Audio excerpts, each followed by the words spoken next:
we're going to begin with our HR work. And so I need to make you co-host, Barb, so that you can share your screen. Okay. I'm very happy to be going before Grace. She's an impossible act to follow.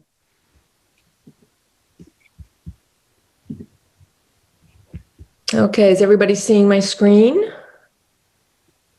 All right. Here we go.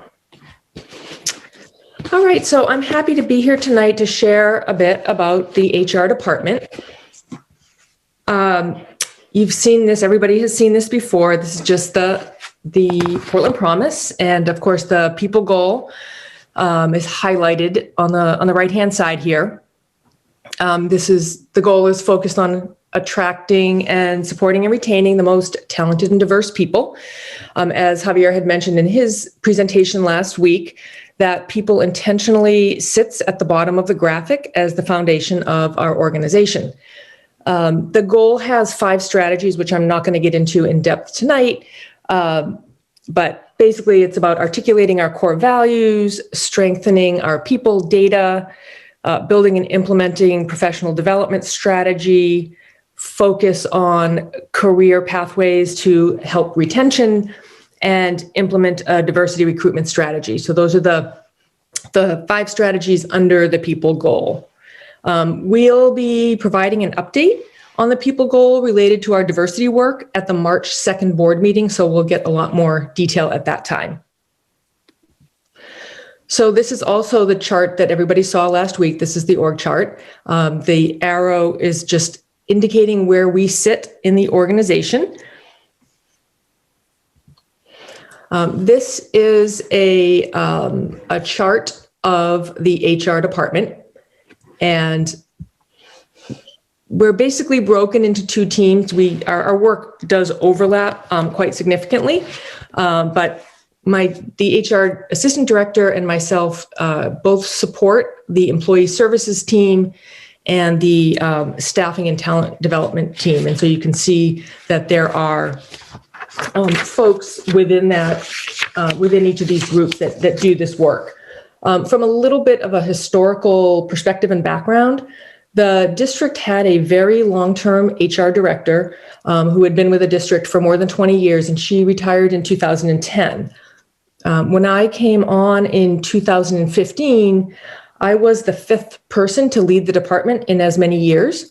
And so over the course of the last 6 years, the department has had a pretty significant and complete turnaround of staff. And this has really helped us to reset both our approach to the work and the mindset of the team. So the next few slides will give you an overview and introduce you to the HR staff and talk about how the work is shared across the department. So there I am pre-COVID. This is the leadership team in the department. This is Richard Moore. Some of you may have met Richard. He's the assistant director. I'm really, for each of these, I'm highlighting some of the work we do, and I love that I have the shortest list. I guess I have the easiest job in the department.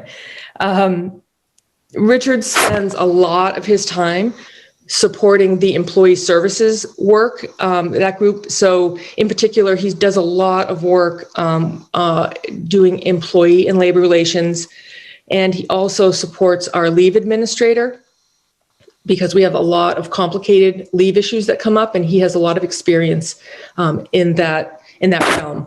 Richard likes to refer to himself as a recovering lawyer, and so we often tap into that expertise. He's a great writer. He's done a lot of investigations, and so he's a great complement in terms of the skills that we both have. Here is the employee services team. Dee Dudley is both an HR generalist and our benefits administrator. She's a super busy person. She manages all of the leaves, workers' compensation, OSHA reporting, and of course, part of managing this work this year is all of the COVID-related leaves. So it's been really a big lift. She also supported Richard and me when we did the work all last fall related to requests for accommodations and flexible work arrangements.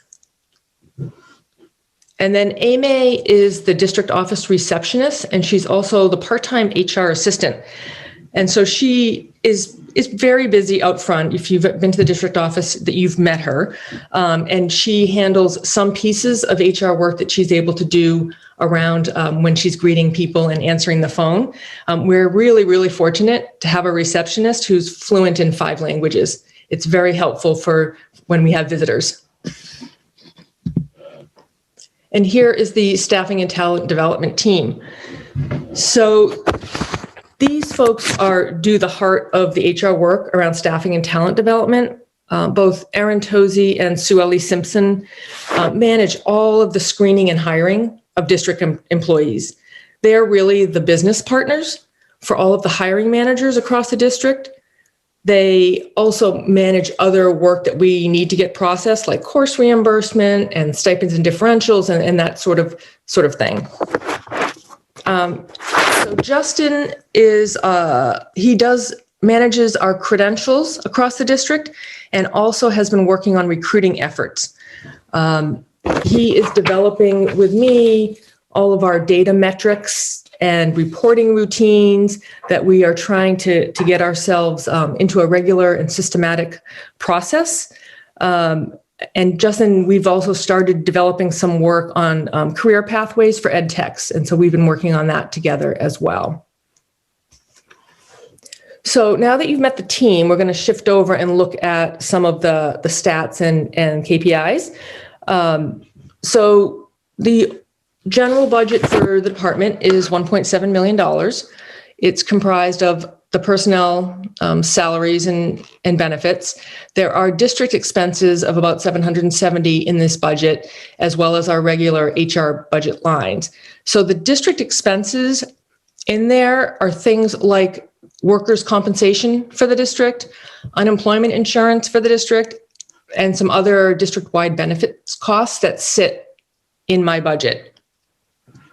The HR regular expense lines include things like software licensing, professional and technical services, advertising relating to recruiting, and those sorts of things.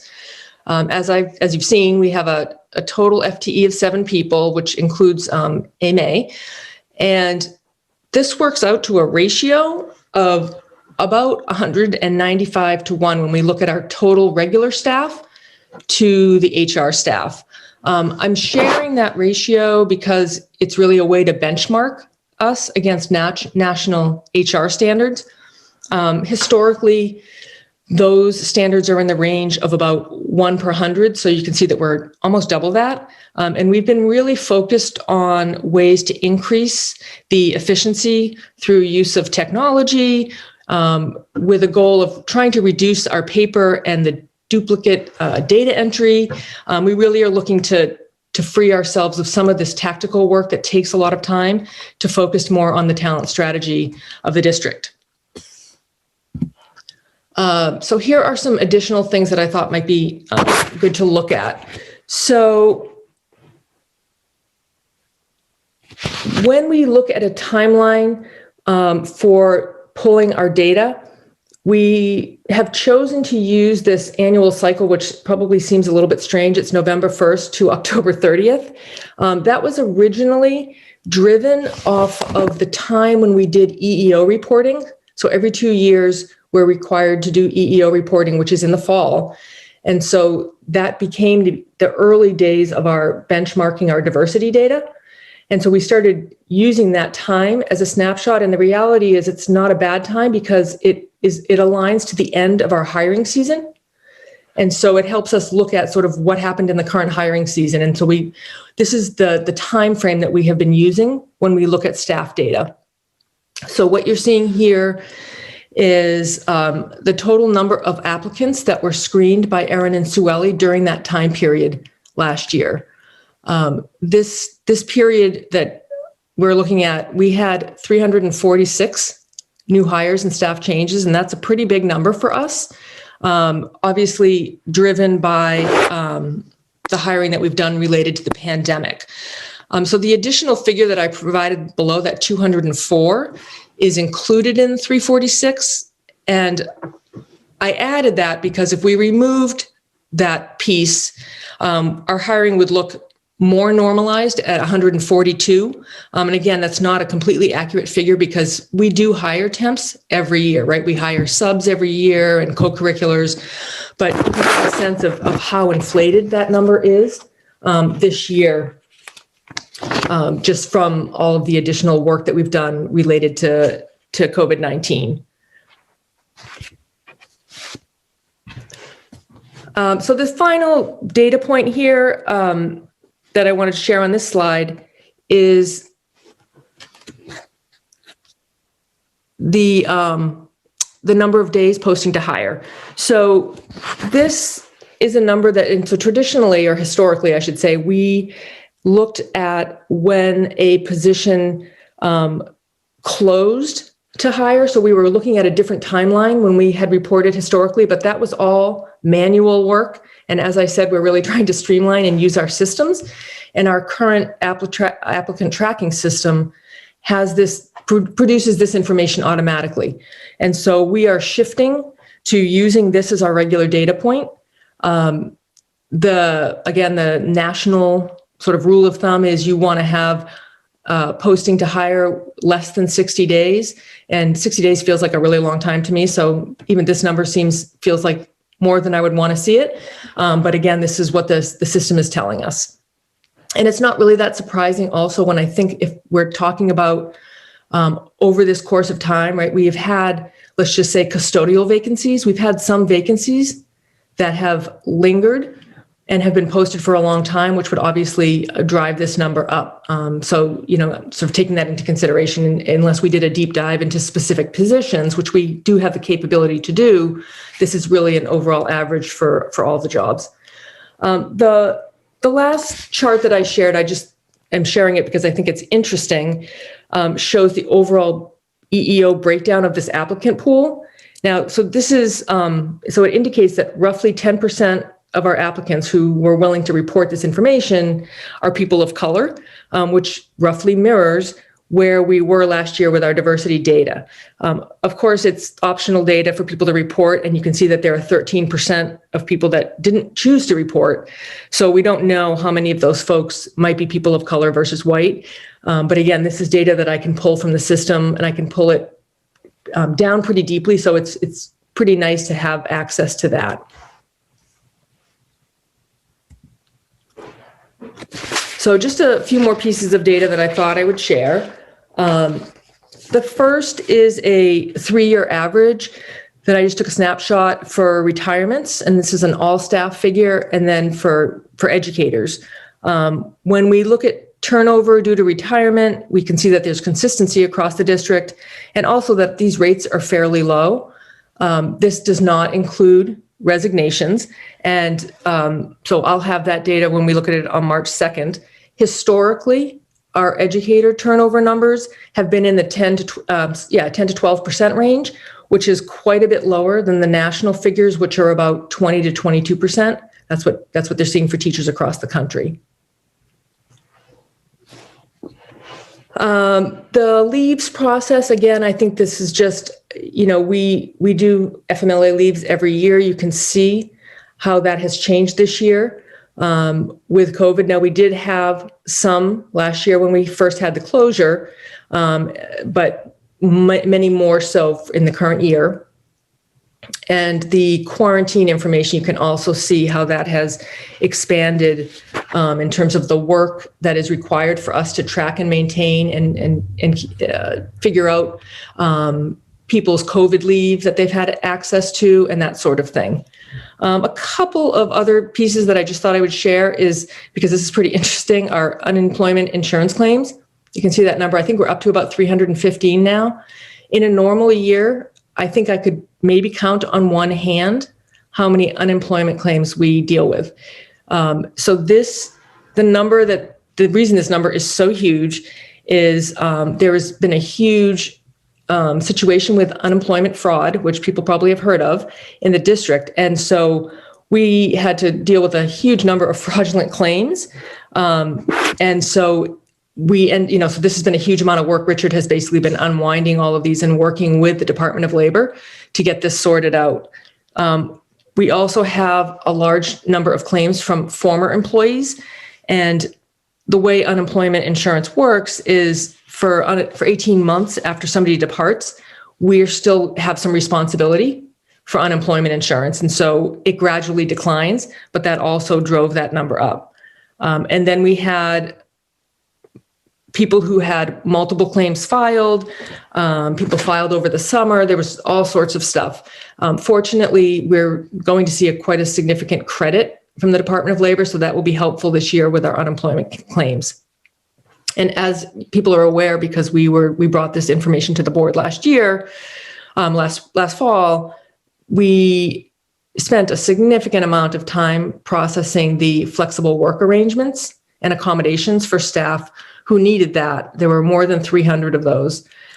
So the other piece of that is that this work, is chugging along right now, but much of it is going to have to be undone at the end of this year.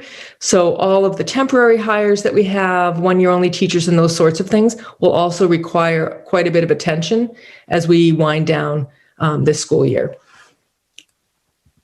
So that's just on the surface. I know that there's a lot going on in the department, as you might imagine. The one thing I failed to mention is that the organizational chart that appears in board docs, I sent Anne an updated version, shows that payroll is under HR, and it used to be. So it's gone back and forth a few times. It now lives back under finance. So payroll is not under my direction at this point. But we work very closely with the payroll department, as you might imagine. When people have issues or need help, they're constantly in contact with us. So if people have questions or want more information, I'm happy to handle that. I have one question, Barb. Is it Barb or Barbara? Yes. Barb. All right. I've heard. All right. So two quick questions. I hope is when you say there's a turnaround of 44 days, which I know you that number's a little bit high for you, but is there a union? Do you have to post your positions internally before? And does that 44 days encompass the internal posting to? Okay. Yeah. So the teachers union, that contract, the PEA contract, requires us to post for 10 days, except for in the summer months, it goes down to 5 days. Okay. And the second question was the quarantine period. I forgot, I think it was in the previous slide. So there's obviously a significant increase of 141 for teachers who are teaching remote academy, who are exposed but not positive, and maybe I'm framing this wrong, but are those teachers offline during that period for which? So remote academy is a separate thing. So if you're a teacher in a school and who's been exposed, okay, you will be in quarantine. And if you basically, many of them are teaching remotely. We have the ability to have like a classroom monitor while the teacher can zoom in. If the entire class is quarantined, then the teacher is teaching fully remote to the students who are fully remote. Okay. Does that make sense? Yep. No, perfect. Thank you very much.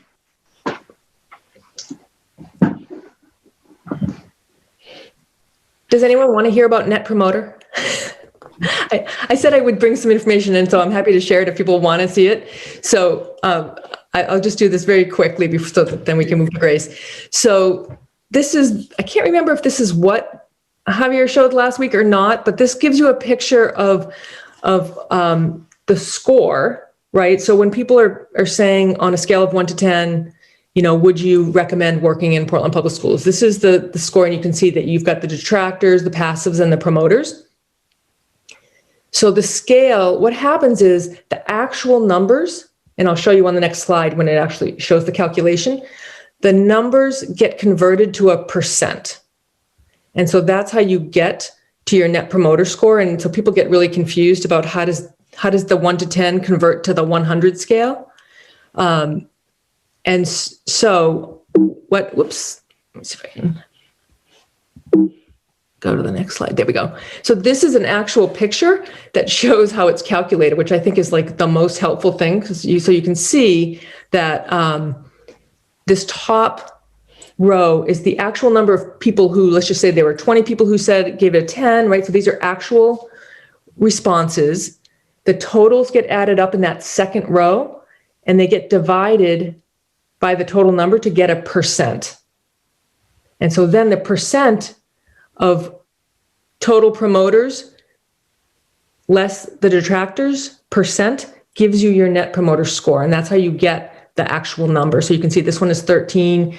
Anything that's over 0 is, you want to be over 0. You actually would love to be like up around 50. But this is how you actually develop the score. That's the mechanics of it. And our score last year, do you remember what it was? Our score last year, I think it may have been 13. Yeah, I think that's right. I think that was a random when I filled this out, I think it was random, but I think we went from 0 to 13. Yeah.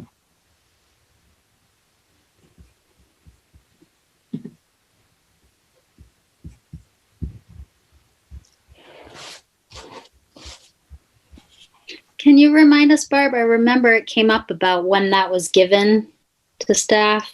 Was it like the beginning and then soon, like in the spring or something? Or Yes. So we originally, the first year we did it, I think in January, and we last year moved it because we were trying to align all of our surveys and information to roughly the same time, so that when admin are taking that and reflecting and then sharing it with staff, it's as a big group versus all these individual things. And so last year well, of course, because of the pandemic, it got pushed out, but we had results in mid-May, and this year we just set the dates today. It will kick off at the end of March, and we'll have results in like the second week in May. Thank you. Okay, so sorry. So last year it was also done, just trying to think of so it was right at the beginning of everything going crazy, right? Like Correct. when it was given. Okay, thank you. Just to be thinking about those numbers and what they look like. I know it would be so nice when we just have a regular year. I feel like every year we say okay, now we're going to see a trend. It's like, okay, so now we're in year 3, and in year 2 and year 3 are probably not going to be the same as other times.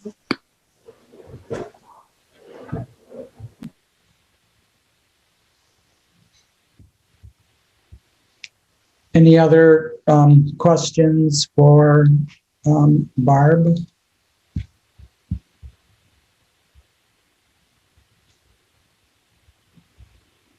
Great. I will say that we are planning a in-depth presentation on specifically the diversity hiring work, both sort of the work that's happened to date and where we envision going and what and tying that into budget numbers. That is scheduled for March 2nd, so you can look forward to that. And if the groundhog doesn't see his shadow tomorrow, that will be the official day that we will no longer be in winter, because it will be 4 weeks from Groundhog Day. On that note, I am going to turn it over to Grace.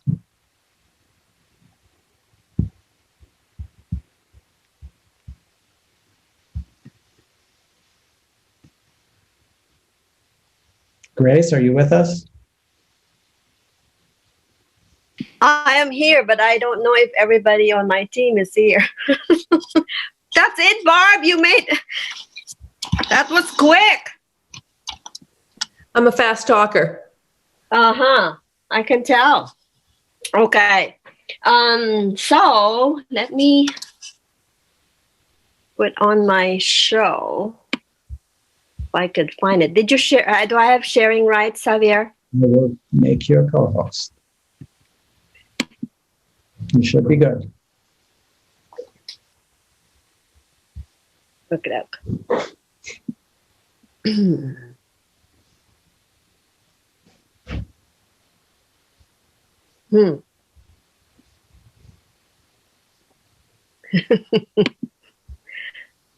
Oh my God, to find my screen.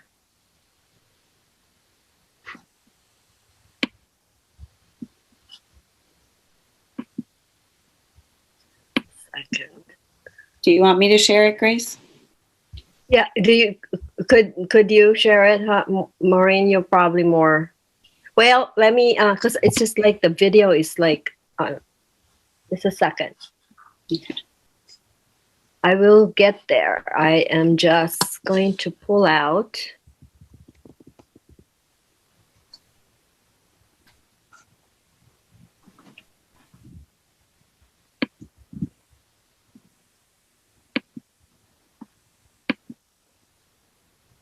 This is because Grace always has 500 open things on the screen, so she can't find the one she wants. Maureen, I made you co-host too, so if you wanted to share, you could. Well, she got it. Right on cue.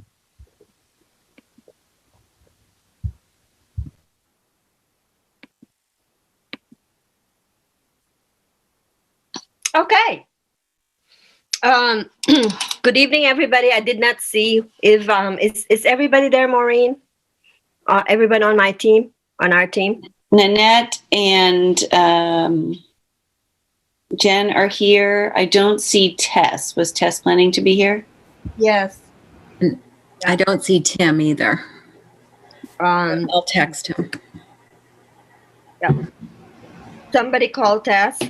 Okay. Okay. So good evening, everybody. The Communications, Family and Communications Community Partnership Department, Portland Public Schools, has a unique charge. So we're part of this. These are the departments within my charge, and I'm going to talk about them to you tonight. So our primary responsibility is to connect stakeholders with each other in support of the success of our students. So we connect school staff with families, connect with community as well. We reach out and partner with our big network of parent and community volunteers, community-based organizations, institutions of higher ed, and businesses. We also communicate essential information to all stakeholder groups, internal and external, and in a much broader sense, we are responsible for the Portland Public Schools brand. We ensure that its mission, its values, and its goals, such as the Portland Promise, are well understood by various audiences, and that we are unabashed in promoting stories that distinguishes us from other districts. We also create opportunities for students to expand and enrich their learning experiences beyond the walls of the classroom by utilizing the connections we have in the community and to further advance these relationships for mutual benefit to the schools and to our partners.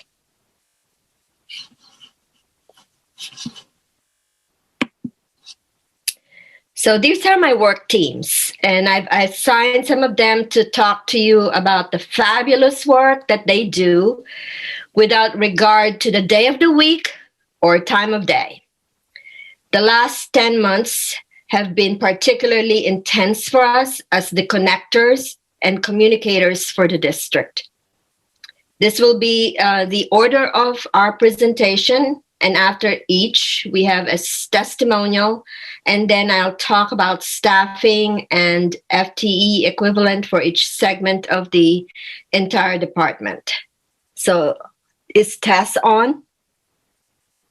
Is Tess here now? Not yet. Not yet. Okay. So how do I do this part? So probably we'll now have her as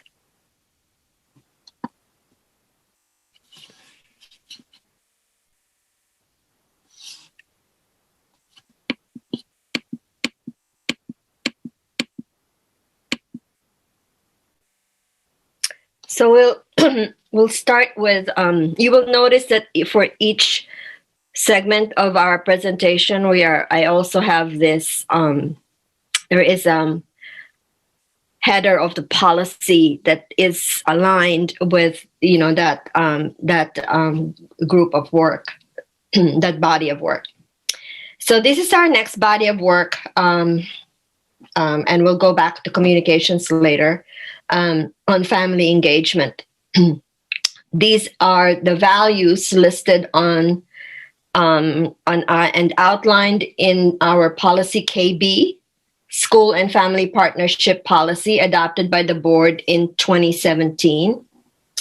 And the policy stipulates that to promote school and family partnership, the district will provide training to school and parent groups, communicate to families the learning expectation at all grade levels, support through outreach and interpretation services, face-to-face communication between families and teachers at least twice a year for all families, or on as-needed basis for students experiencing challenges and as requested by parents. Devote financial and personal resources to the implementation of this policy, adopt clear goals of increased family engagement with measurable indicators of progress, and establish a family partnership advisory committee that is representative of the community to provide input on key district initiatives and oversee implementation of the school and family partnership policy. And I lead that group for the district.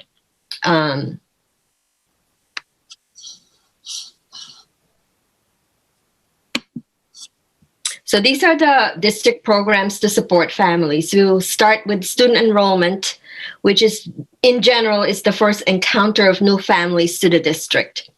Our October 1st enrollment numbers show that we have 6,495 students. And I'll break it down some more in terms of our linguistic diversity. This chart shows that there are 63 languages other than English spoken by our students, and they represent 36% of our student body. This next chart, this is our top 20 languages. And I've been collecting this data for over 20 years, and you can clearly see the shift in languages that we need to support. In this chart, if you look at where Lingala was in 1516, it's number 16. I'm just giving you this as an example. And now Lingala in 2020-21 is number 6 on the chart, with now 117 students compared to 14 just a few years ago. And for this year, for the first time in a long time, Somali is no longer number 1. They've been overtaken by Portuguese speakers. For many years, through the 90s, Khmer was actually number 1, and it is now number 8 on the chart.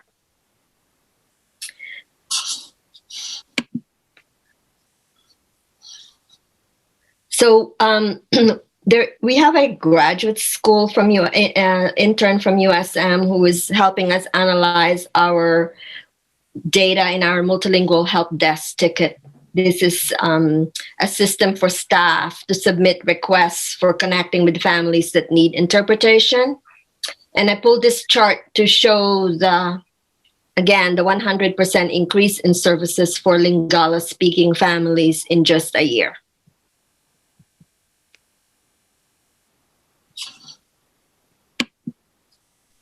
Grace, I would note for everybody that the languages on your list are languages spoken by the students, and lots of times the help desk is related to communication with parents. So sometimes the parent language and the student language are not always the same.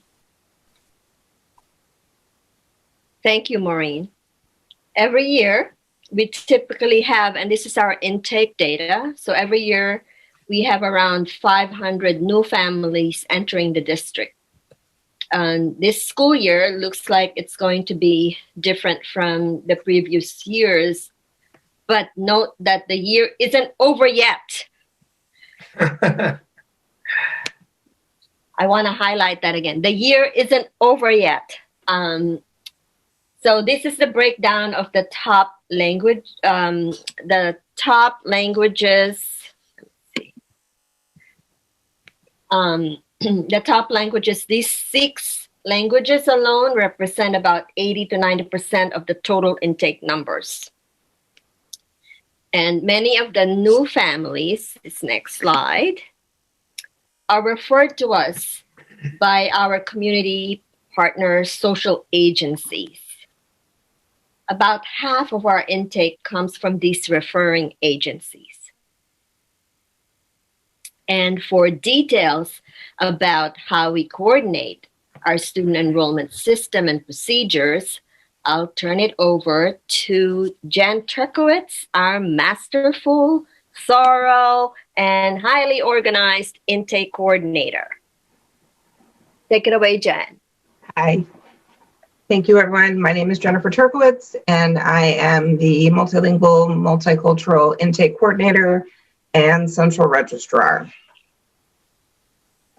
First up, I'm going to talk about the Central Registrar piece of the work that I do, and with 3 other registrars across the district. As registrars, we enter and maintain the data that includes student enrollment and demographic information for student and parents and guardians.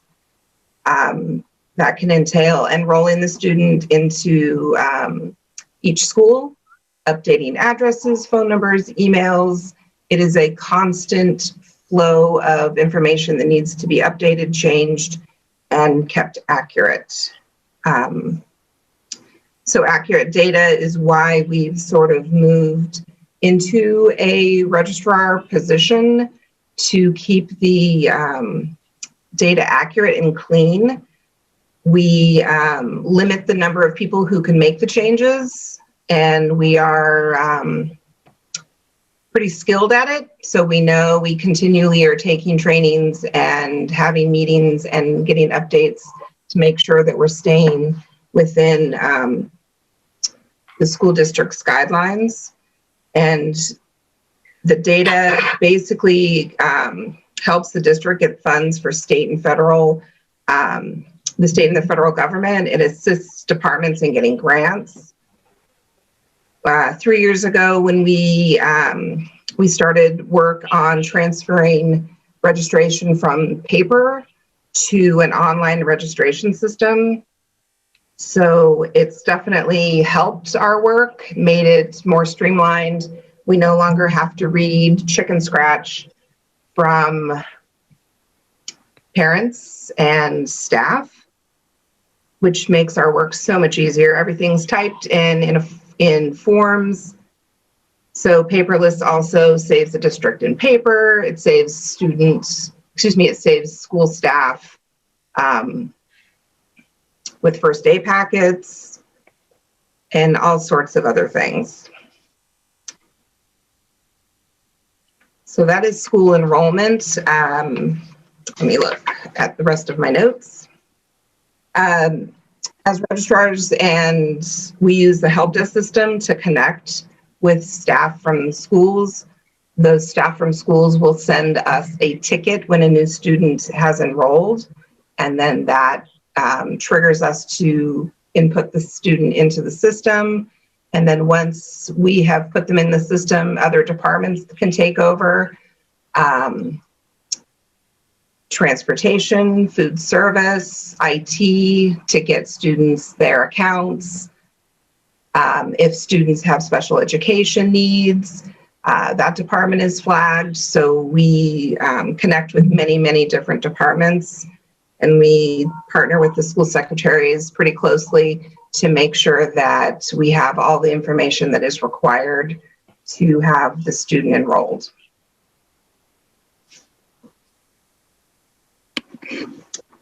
And that is student enrollment. Thanks, Jen. So the second part of my job is the intake coordinator for the Family Welcome Center. It's a big job, so bear with me. All families who enter Portland Public Schools fills out a language use survey, which asks 3 questions. And if any of those questions have a language other than English answered, we are tasked to help enroll the family. The intake team is the first face that new families see and to begin the relationship with Portland Public Schools. So it's a pretty important job and we love it.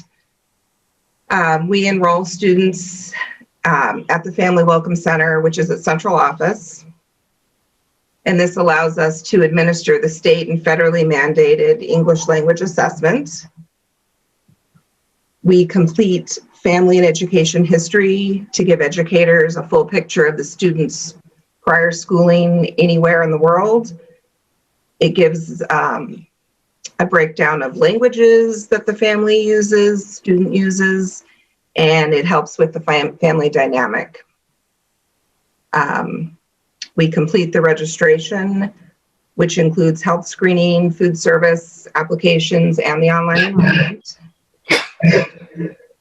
And as best practice, we set up meet and greets for students and families to visit the school so they know where their children are going. A lot of families are coming from other states and other countries directly to us and are not familiar with U.S. schools and Portland. So it gives them the ability to visit the school. Right now during COVID, it's a little different, but we are still having meet and greets happen. And a lot of times it's outside and it's definitely not with all the staff, but we still feel it's important to have the families know where their children are going. We coordinate with other departments via the help desk system as well, and it notifies transportation, food service, and IT. I work with a small team, and we each have small parts of this. We have an assessment person. We have someone that the family intake specialist who helps interview the families. We all have a piece that we bring to it, our important work. Let's see, I have notes, sorry.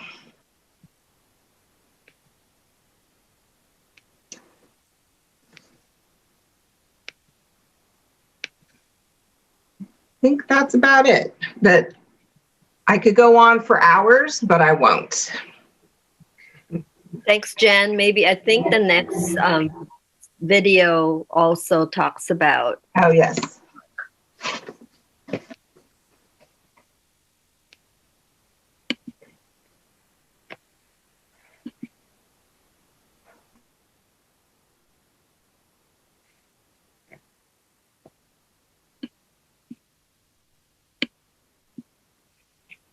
Why it's doing that.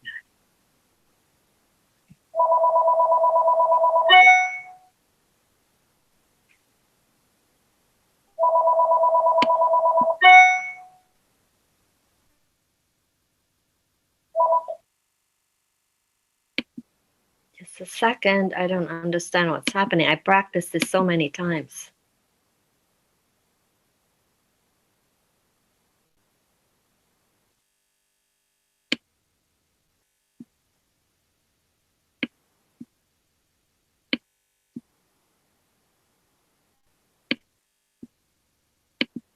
I wonder if it's my internet.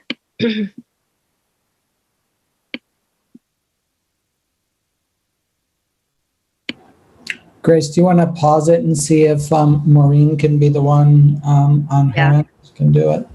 Yeah, I don't understand. Maureen, you have access to screen share, so if you, Grace, if you stop sharing, let Maureen try and see if that will do it.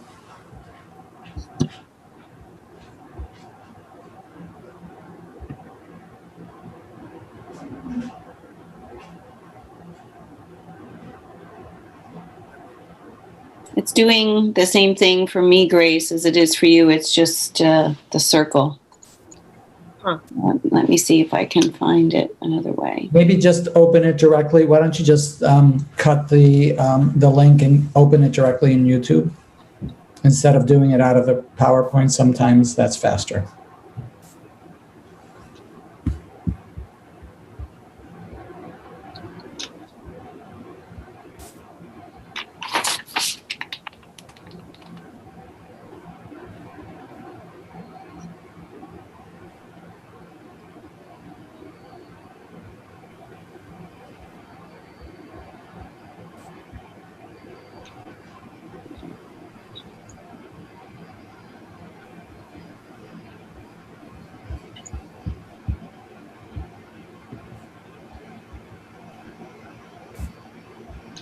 I won't stop trying now.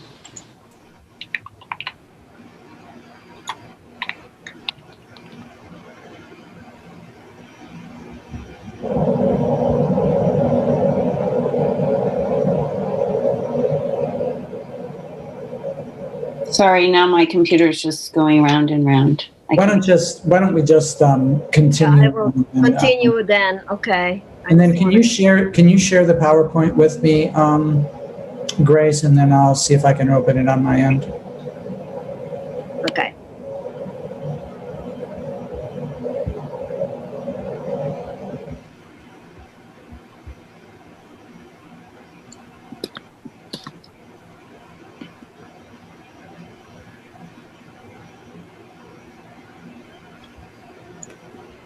Thank you. Okay, shared it with you. I wonder if I Just I'm gonna- go on and I'll see if I can open it. okay. So for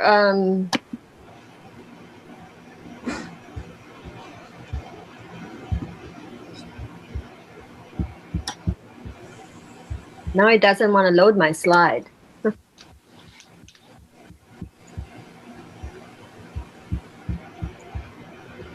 You want me to do it? Yeah, it doesn't want to load my slide.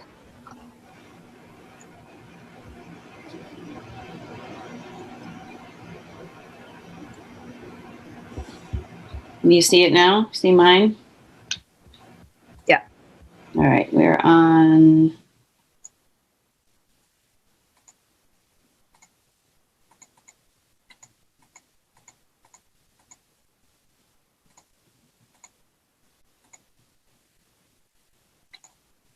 Ugh.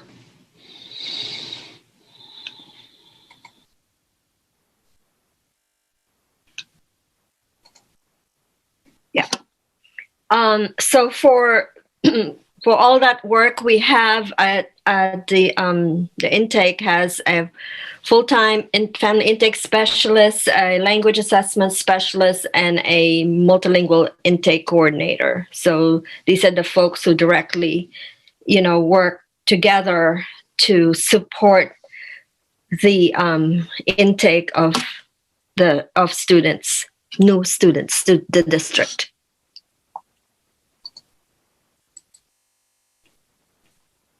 Okay, ready for me?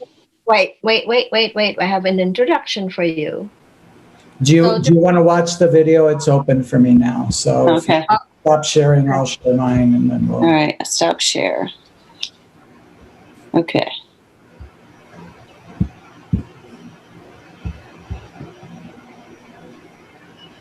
Share yours, Javier. Yep. Oh, there you go. See it? Yep. And 6,700 students in 17 different schools. That was great. It was short, but very good.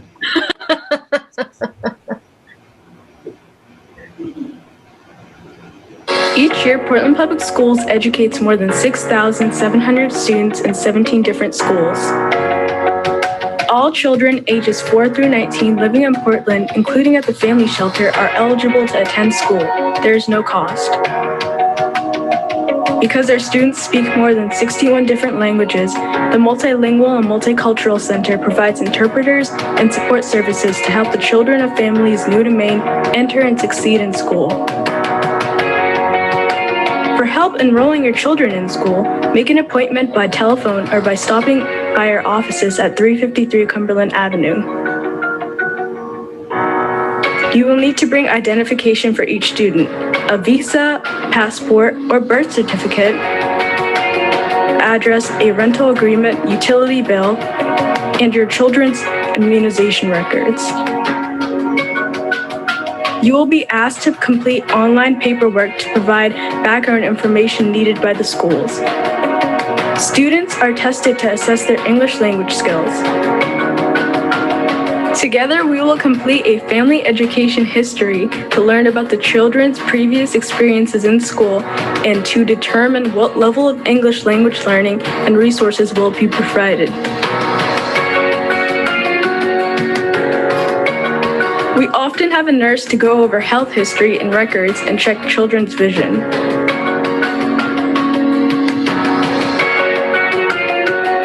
Finally, we will schedule a meeting for you at the school your child or children will be attending. The school year in Maine runs from September to June, but students may enroll throughout the year whenever they arrive here in Portland. All classes are mixed gender, and students are placed by age rather than ability. Breakfast and lunch are provided free or at reduced cost depending on financial need.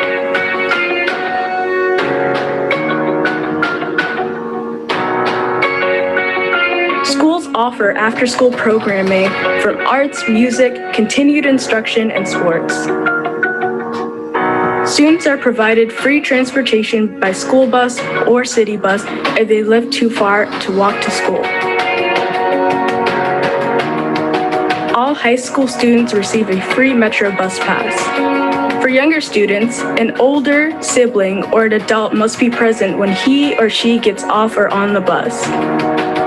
All students are welcome at Portland Public Schools all year round. The Multilingual Center is here to help you and your children. Please call us or stop by. Our goal is for all children to succeed in school.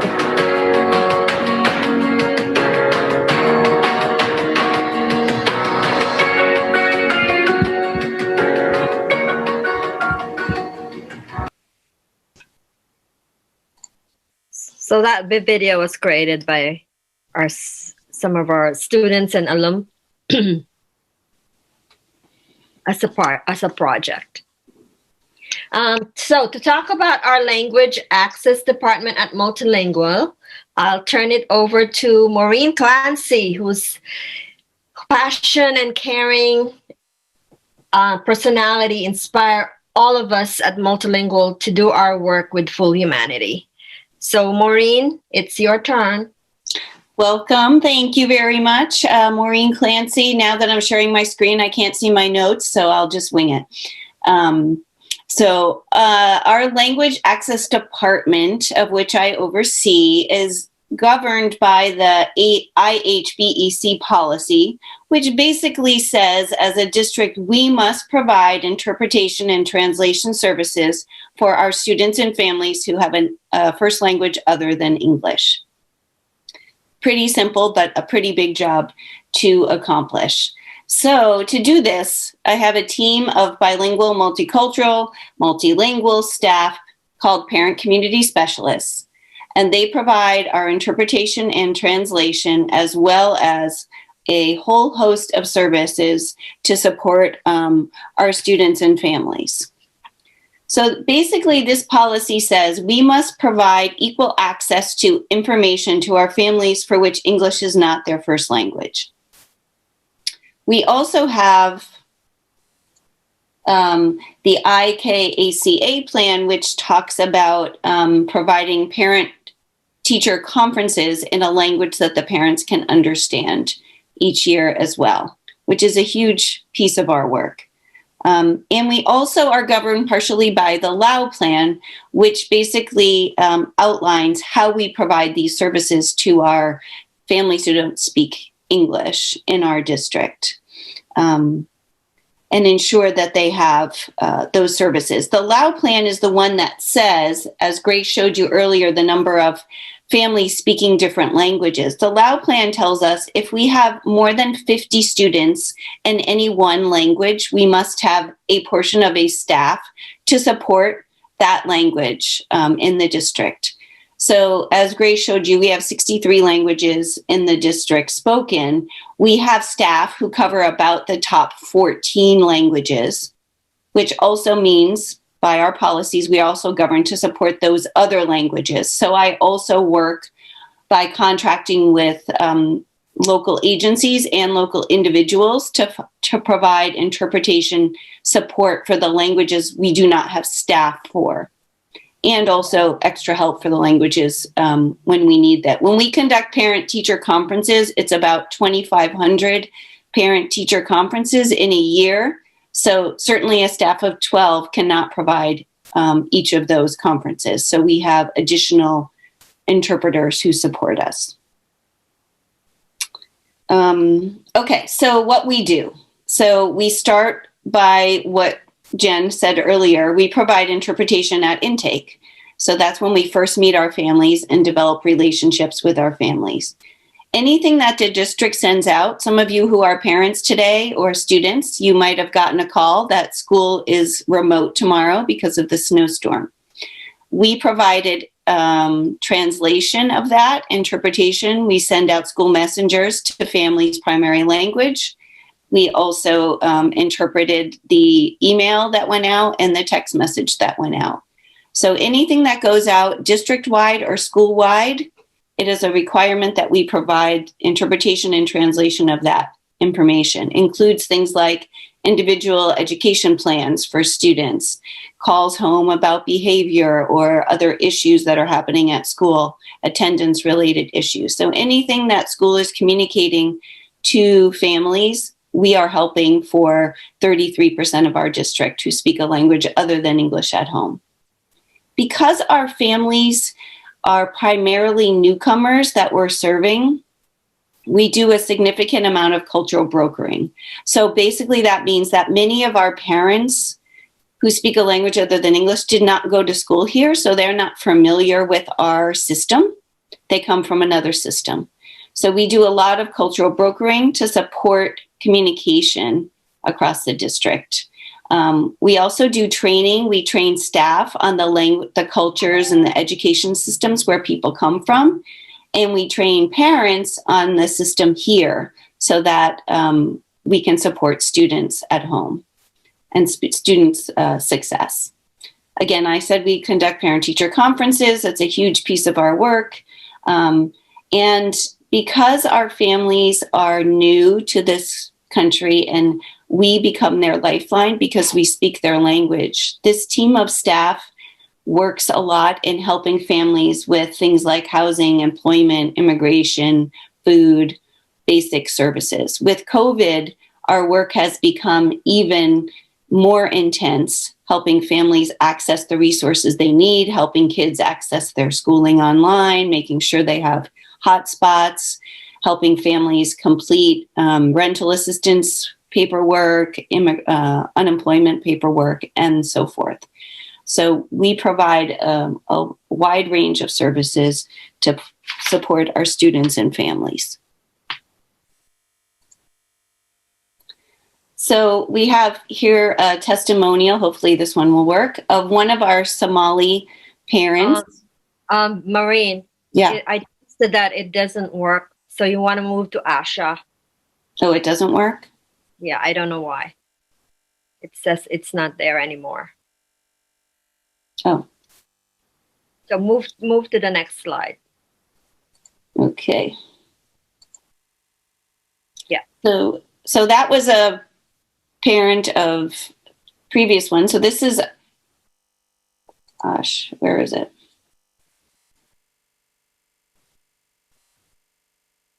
All right, I might have to go back to Javier to helping us because I don't see it on my slide. Do you see it, Grace? Yeah, it's there in my slide. Is it the Asha video? Yeah. Yeah, Asha video. Let me see if I can get it. See if I can get it. We were successful in getting videos. We're not successful in showing videos. Showing them. I know. You want to talk about Halima, what she said, maybe? So Halima Hassan was the first mom that sent us a video. And she is a mother of 6, 4 Portland Public School Department graduates and 2 current students. She speaks Somali as a primary language, and all of her children were also English language learners. She talks about the value of the Multilingual Center and the support that she got whenever she needed it. If she couldn't figure out how to call us, she would walk in and ask for our help. A lot of it is guidance and support. She had one of her students who was involved in our special education programming to help her understand, to give her guidance and support as she's making vital decisions for her students so that they can be successful in school. So Shamso Farrar, who's our Spanish parent community specialist, has worked with Halima for years. Somali. Somali. What did I say? Spanish. And this is Asha Ali, who's a mom of 4 students in our district, who is doesn't need our help with language services anymore. She actually interprets for us when we need her help as well. So can you play that, Javier? Has he not figured it out yet? We also had a Spanish mom and a Portuguese mom submit videos about how the language access program supports them and their students being successful in school. One of the things my staff will often ask me, they'll text, can I do this, Maureen? Can I do this, something for this family? That's maybe outside. If you read that first policy, it says during school hours. We've broken that policy a million times because we do a lot of work beyond school hours. But I will say, to my staff, if what you're going to do will help the student be successful in school, then it's within our work to do that, to support that student and family. So I don't know if we can see the videos, but. You want to move to the next one? Well, I got to go back to sharing my screen. Oh, there he is. Javier is good. I know. He's a master. This is Asha Ali.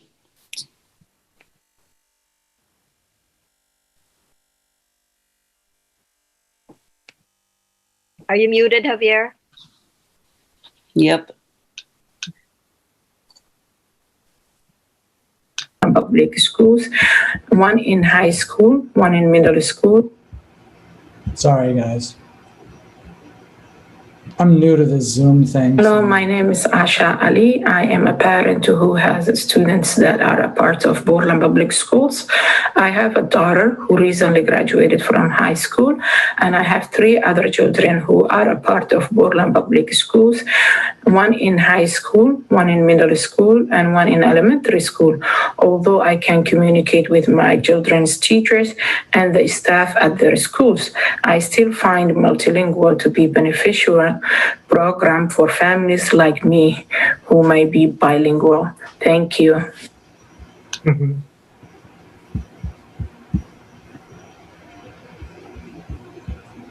You got it back. Okay, thanks. Are there more videos coming? Yes, look at the next one, Javier. Those are the that's the volunteers. Okay, so you wanna? Are you sharing, Maureen? I am. You're sharing your. You're not. You don't have the slide. I don't. Nope. You're not seeing my screen right now? No, I'm seeing your screen, your actual screen, not the slide screen. You don't have. I don't see the.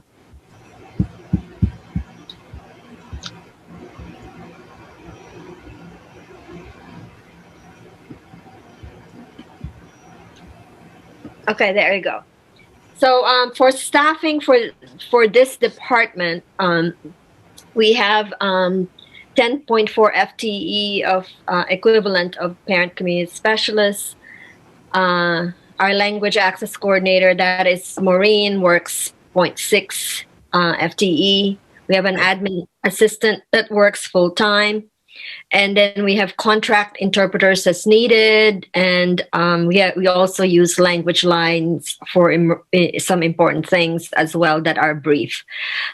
Just to have a sense of what it looks like, I have it broken down there. So for instance, we have Portuguese. We have 2 Portuguese parent community specialists for 453 students. So that's their so in other words, on their roster, they have about 225 each. And for French, Kinyarwanda, Kirundi, Swahili, we have 2.0 for 350. Lingala, I have a half-time for 117 students, and Somali 1.6. Hi there, my name is Meadow Dibble. I am editor of the International.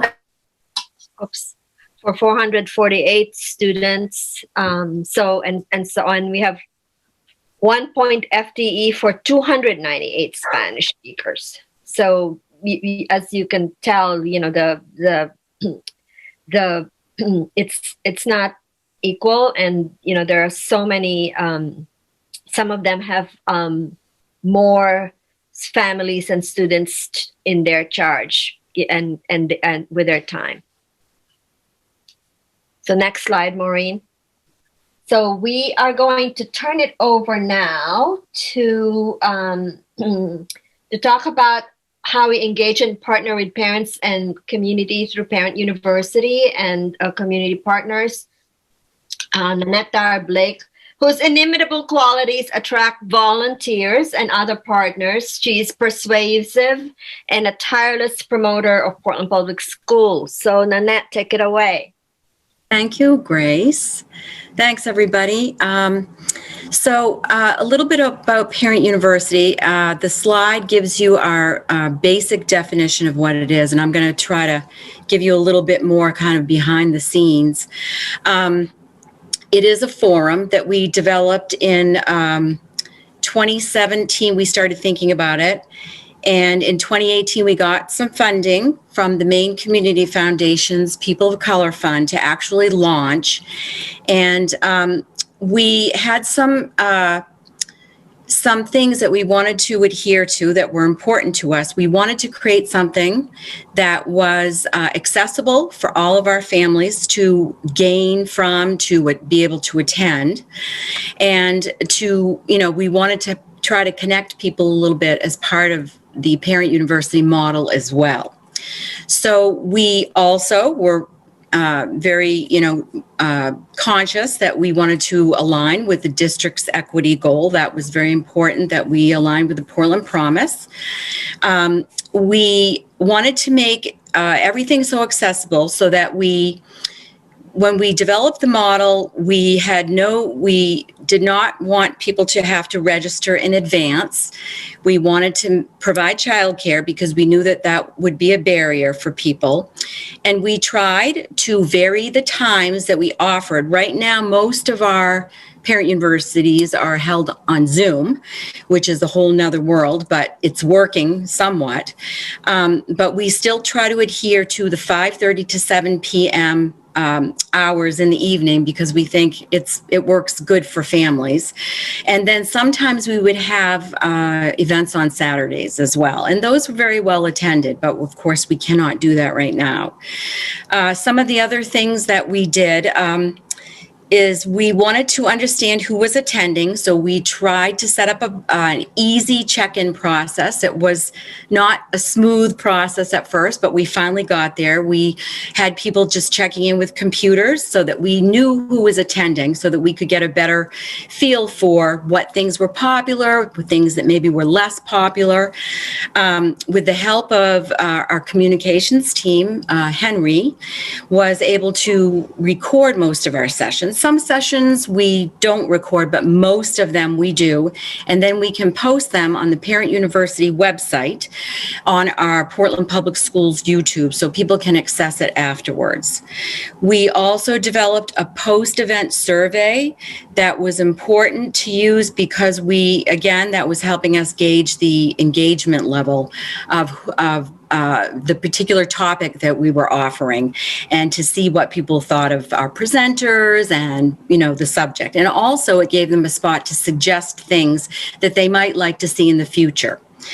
Many of the ideas for our offerings have been the result of engagement with families at the Parent U events and even just in other events around the district. I have lots of stories of just talking with other families and other parents in the district. I'm a parent myself, so I get to see a lot of things going on, and them, telling what things that they would like to see. A lot of times they were burning things that were coming up and trending topics, and we would get ideas that way as well. You can go to the next slide, Grace. Thank you. So as I said, in January 2018, we hosted our kickoff event, which was really well received. We had a good attendance. It was called The Power of Knowing the Benefits of Diverse Schools, from Parents' Intuition to Racially and Culturally Integrated Education. We had invited a woman. Her name was Amy Stewart Wells. She is a professor at Columbia University, and she came to talk about that topic, which is her expertise. We had a very heavy district presence at the event. Javier spoke, and at the time, Anna Trevorrow was the board chair. She also delivered opening remarks, and our language access staff provided simultaneous interpretation. So we had it was actually a very diverse audience. We wish that all of our events could be quite, that well received. I have put the links in this slide for you to go and look at some of the sessions that we've had, and I just randomly pulled some out so that you could see the different things that we do. We have quite a wide range of offerings. The one thing I want to just close about the education, the kickoff event, if you don't want to watch the whole event, if you go to 5738 in the video, there's a wonderful part where Grace is asking our panel of alums, who we had invited also to come to the event. And she asks them, what is the thing that the experience that they had at Portland Public Schools that helped them the most in their careers? And if you listen to that part, it gives you such it's very compelling, because every single person on that board, even if they weren't in nonprofit work, they were doing something mission driven in their lives. So it just really was a very, it would be good, I think, as new school board members, if you weren't there and didn't see it, that you would enjoy seeing that piece. But I hope you get to watch some of them as well. In 2019 and 20, we did have to shift a little bit because of things going on with the pandemic, and we started to more so offer things that were more communication oriented for important district messages. So we offered a session on using technology for our families. We had a remote academy orientation. Then, a little bit different, we still had a community book discussion that we usually do on how to be an anti-racist, Ibram Kendi's book. And upcoming, we are having an event in March for 2 days. It's going to be 2 evenings, and it's called the Atlantic Black Box Project, Researching and Reckoning with New England's Past, and it's going to be offered and led by one of our own Portland Public School parents, who happens to be in the next video that we're going to show. And I hope it works.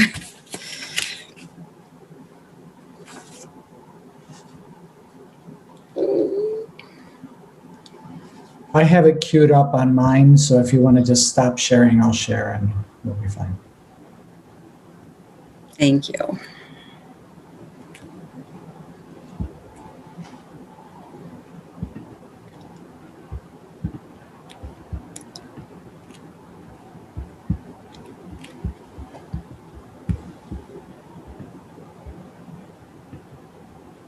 Hi there. My name is Meadow Dibble. I am editor of the International Educator newspaper and director of Atlantic Black Box, which is an organization, a nonprofit, mostly we like to say a coalition, devoted to researching and reckoning with New England's role in the slave trade and the Atlantic world slave economy more generally.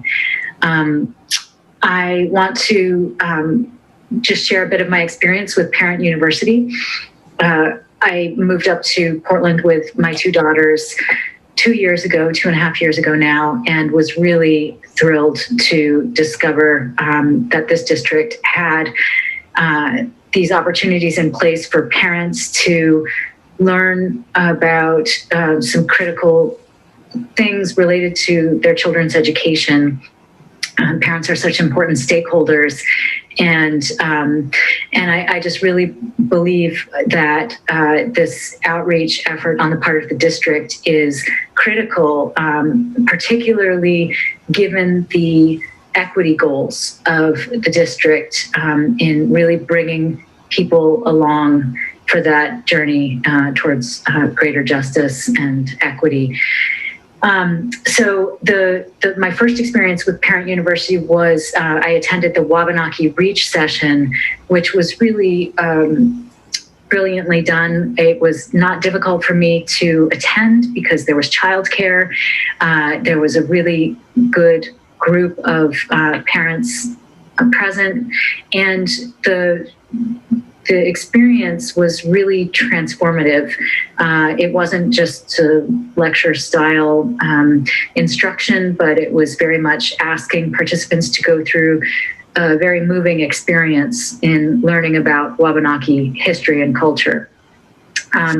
And that's where I met Grace Valenzuela, for whom I have infinite respect and admiration. And I'm very excited that Atlantic Black Box will have the opportunity coming up in March to lead to Parent University sessions devoted to the history of Maine's connections to the slave trade and the Atlantic world slave economy more generally. So thank you for considering my perspectives. The last thing I'd like to say is that as editor of the International Educator newspaper, I reached out to my colleagues in K through 12 English medium schools around the world and asked, do they have a similar mechanism in place for educating the parents of their students? And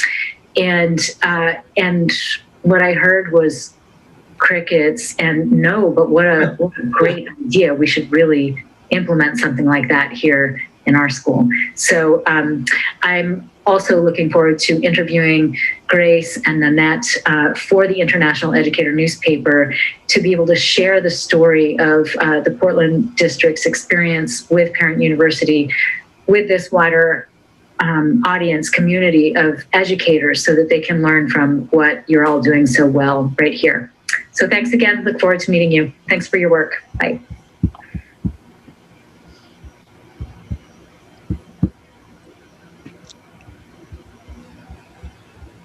So, Nanette, you're still up. Okay.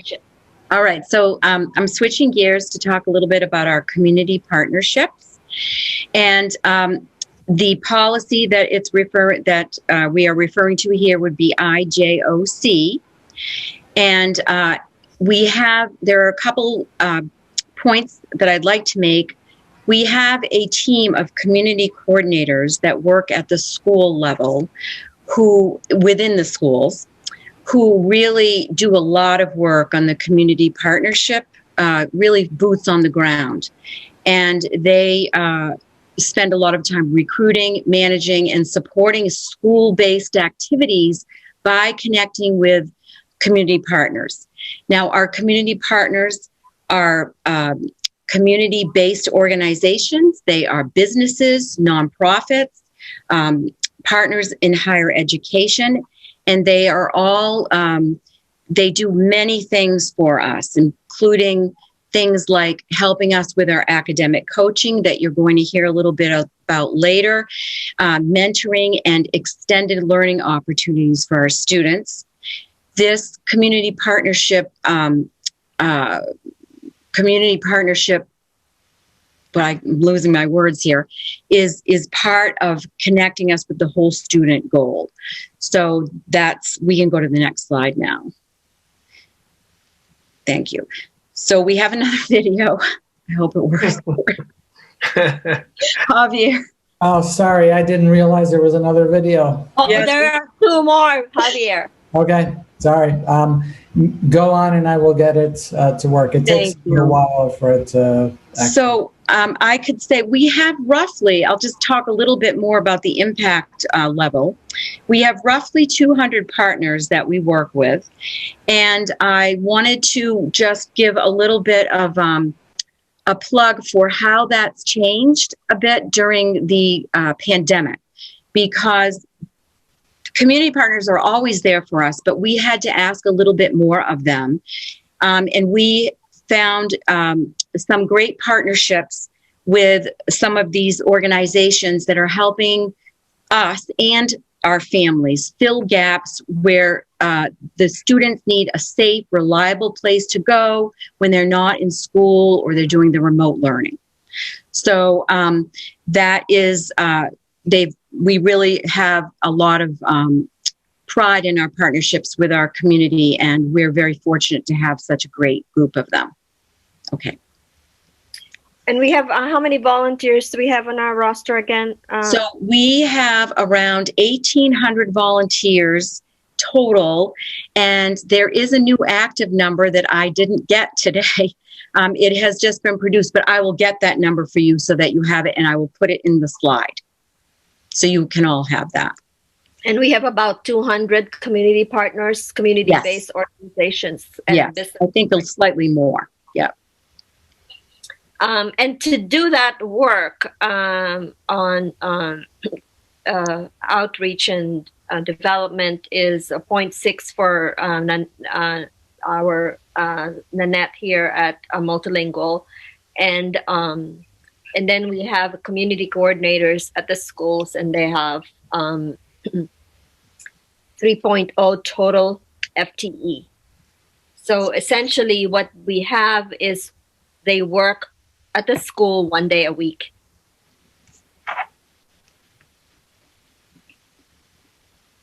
And so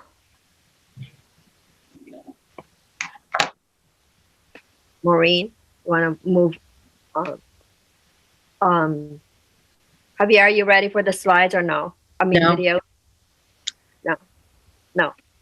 Okay. Still loading. Sorry. Thank you, though. So I'll turn it over to, so I want to talk about youth development. So youth development is a special team in my portfolio of responsibilities. Initially, I just had Make It Happen, and now there are 2 other programs under the umbrella, and we made an umbrella of youth development to include extended learning opportunities and mentoring programs at the high school level. So to talk about this work is Tim Cronin, the lifeline and inspiration of many students, and every graduate of Kpis who participated in Make It Happen family credits Mr. Cronin for their success because of his unwavering, persistent, and meaningful support of them. So Tim, turn it over to you. Thank you so much, Grace, but that's way too much credit. There's so many people who are part of that that picture and that success. So she seems to be leaving herself out of the picture, and her and everybody else. But anyway, I'm the director of Make It Happen, but which is an academic support and college readiness program. But I'm here tonight to represent and tell you a little bit about youth development, the umbrella structure that ultimately is in place as a strategy to deal with strategies outlined in the whole student or goal 2 of the Portland Promise. And what the district did is to develop these 3 programs to hopefully have a coordinated effort to promote citizenship and just doing well and good out in the community here in Portland, both in our schools around town, but also around the globe. right now, these three programs are in place, but two of them are in place at both Deering and Portland High. One is called ELO, or our Extended Learning Opportunities. And if you're involved with ELO with Sydney Williams at Deering, you're involved in off and on campus civic and professional opportunities, including things like job shadowing and career awareness. And those same opportunities, and everybody tag teams with each other, including Sydney and a woman named Andrea Levinsky, who's our ELO site coordinator at Portland High. Importantly, our Casco Bay students can access any of the ops. There isn't an ELO site coordinator at Casco Bay, but all the students at Casco Bay, because they're less than half the size, they can access any of those opportunities or extended learning opportunities at either school. Our second program under the umbrella structure of YD, or youth development, is called Deering Mentoring and Portland Mentoring. And at Deering, we have our seniors mentoring freshmen. So way up there with the upperclassmen, they're going down and supporting our freshmen and helping them navigate their academic lives, their personal lives, their social lives, their professional lives, and their civic lives, to hopefully help them to proliferate and succeed. At PHS, or Portland High School, with their mentoring program, we have local community professionals who serve as mentors to our students. And I believe that the program has been in place for over 30 years, due long ago to the efforts, not too long ago, but to the efforts of a gentleman by the name of Glenn Nurbach, who was there, I believe, for 22 years. But that's that. At Deering, it's kind of neat, because it was started by a one-man show named Ray Chatterjee, who started off with 5 pairs of students, and after a few years, not only at Deering but also at Lincoln, but back to Deering, he's had upwards of 90 some odd pairs that he's been chiefly responsible, along with the support of the staff, in matching that many seniors with freshmen. And I think the freshmen are, but not just the freshmen, the seniors get a ton out of it too. Finally, the third program under that umbrella structure, called YD, or Youth Development, is Make It Happen. And I'm the director of the Make It Happen program, and our charge has to do with college readiness and academic support at all of Portland's 3 high schools, and with respect to addressing the needs of our multilingual students, where we help students to build competitive academic profiles, so hopefully they can move on in their lives and secure post-secondary ops. And those ops are chiefly and primarily college access, but it can also be anything like the service, or just going to work, or working within the community, whatever it might be. Our site coordinators, we have one at each of our high schools, and they oversee 80 some odd students. And we're targeting half of our population is our quote-unquote target population, where we help students who are at the upper tier of the language spectrum just jump over the line and hopefully attain language equivalency. Not only our site coordinators are helping our students build their profiles, but also our community volunteers. We have community volunteers who come in and tutor our students, or they used to come in. Some of them now, quite a few of them actually now are zeroing in right in on Zoom, and they've just been troopers, and that many of them still want to volunteer, and our community volunteers are made up of local professionals, university students. We recently started an initiative with UNE medical students who've been tag teaming with 6 of our students at our 3 schools. And also we have upperclassmen tutoring lowerclassmen, and oftentimes our volunteers are tutoring both in language and the content part of their kids' studies, but also too with things like college visits or college essays or standardized test prep. And I'm glad to say our students are engaged in those type of activities. I do have to say that we feel like we're hanging pretty tough with COVID, with all these hurdles that are already out there for a lot of kids and families. I'm glad to report it's not all roses, but we're doing okay with meeting the needs of our students, and I think we can stand by our work. And hold on. Okay, next slide, please, Grace. Oh, and sorry, you go, Grace. Could you move to the next one, Maureen? Because that's another video. And I've got this one queued up. I was not able to get the other one, Nanette, so, but I've got this one. So. By the way, you're about to see a student from Deering High School who's one of our seniors, and she's going to talk a little bit about the impact of the Make It Happen program. My name is Arsina Diorandagano, and I'm a senior at Deering High School. I am a proud member of the Make It Happen program, which is just amazing. When I came here to the United States from Burundi, I didn't know anything about college application or what kind of activity I should join to be a candidate that could be chosen by any college. Make It Happen helped me out with understanding facts or words that I just heard, like FAFSA, CSS, profile, which I needed to know about because I am an asylum seeker and I don't qualify for FAFSA. Mr. Cronin helped me look for scholarships that will be so that I can afford college, which is one of my dreams.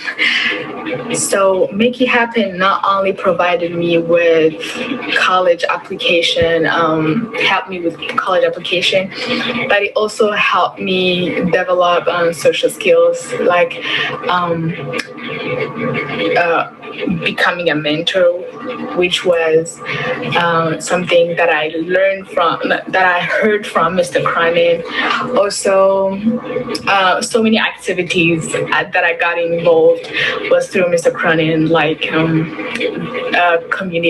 cultivating community, which was an amazing activity that I did in the summer with the help, like for the application was with the help of Mr. Cronin. He makes me get involved in activity that I could have never known if I was alone at school. It was just an amazing experience to be part of the program, and I have learned more with him than I could have ever learned from outside the program.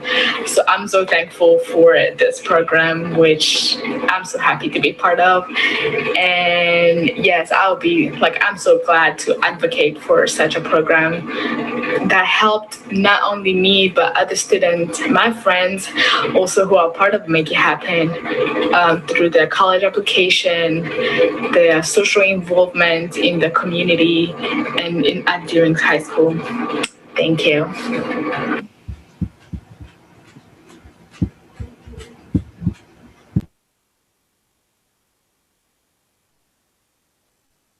So the staffing for Make It Happen is 3.75 folks. Mentoring coordinator, we have 2, one at Deering, one at Portland High, and the same for extended learning opportunities coordinator. So with that, we're not questioned. Maureen, could you go back to communications? We have to go back to Tess, the first slide.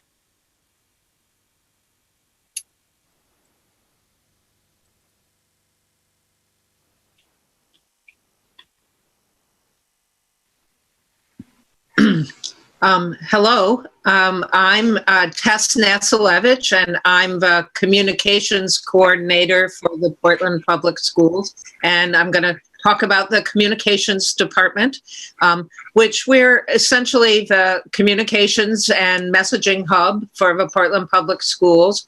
we reach both internal and external audiences. We also oversee the Portland Public Schools website, and that's governed by policy I, J, and D. Could I have the next slide, please? What we do is outlined here, writing various communications pieces for the district. We serve as a resource to school staff throughout the district to help them generate publicity. They're doing many wonderful things in our schools, but they often don't think about it in terms of this will make a good story in the newspaper, and that's part of our job to help them do that. We grow the district's social media base on Facebook and Twitter and Instagram through regular postings of news and events and photos. We do have rules about which students can be in both school district media and outside media. And so we help schools implement procedures about that. That's, based on state and federal law about children's privacy. We write and design staff bulletins and staff and community newsletters. And as I mentioned before, oversee the website. Our audiences are both internal, so that would be staff, students, and families. And we also communicate to an external audience, and that would be Portland taxpayers, prospective families, the greater Portland community, and the state of Maine. Often the Maine Department of Education's newsroom picks up our stories. We're the largest and most diverse school district in the state, and as such a leader in education. So the more we can promote all the good that we do and get it out to the state really benefits us. Could I have the next slide, please?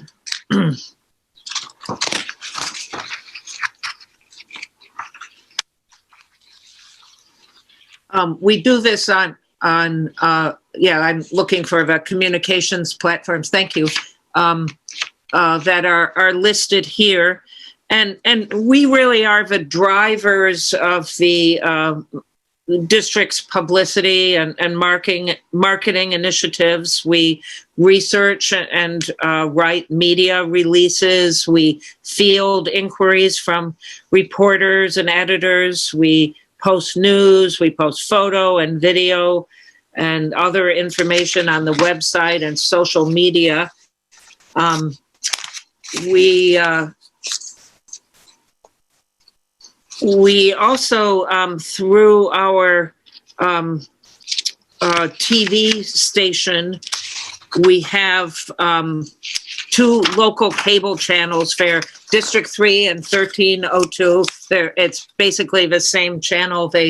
We always were Channel 3, and Time Warner took that away from us and put us on 1302 way down the dial. But thanks to the state legislature, there was a law that made Time Warner give the public access channels back their desirable low number channels. So now we have 2, 3, and 1302. But on that channel, we film, edit, and broadcast like hundreds of hours of original programming. Those include, as you know, the meetings of the school board and its subcommittees, other district meetings like the building level advisory committee meetings that are going on so often now. We film student learning exhibitions, concerts, graduation, sports, games, plays, talks by expert, and as was mentioned by Nanette, parent university events. And this program can be streamed live on any device or watched on demand through our website and YouTube, and is included in our weekly TV3 1302 programming.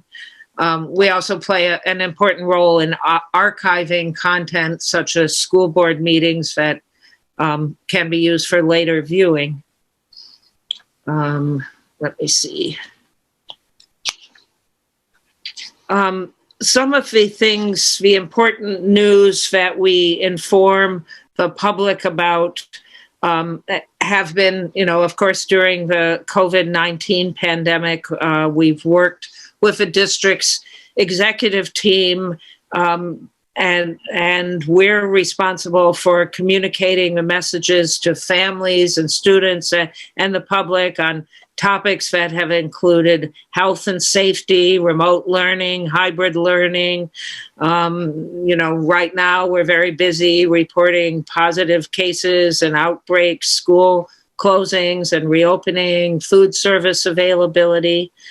But we also communicate on a regular basis such news as about the Portland Public Schools annual budget that is coming up, new school board policies, progress that we're making towards goals in the Portland Promise, buildings for our future elementary school projects, annual events such as the STEM Expo that we put on every year, the Casco Bay High School March to the Post Office, the district's participation in the Gay Pride Parade, and that's just naming just a few.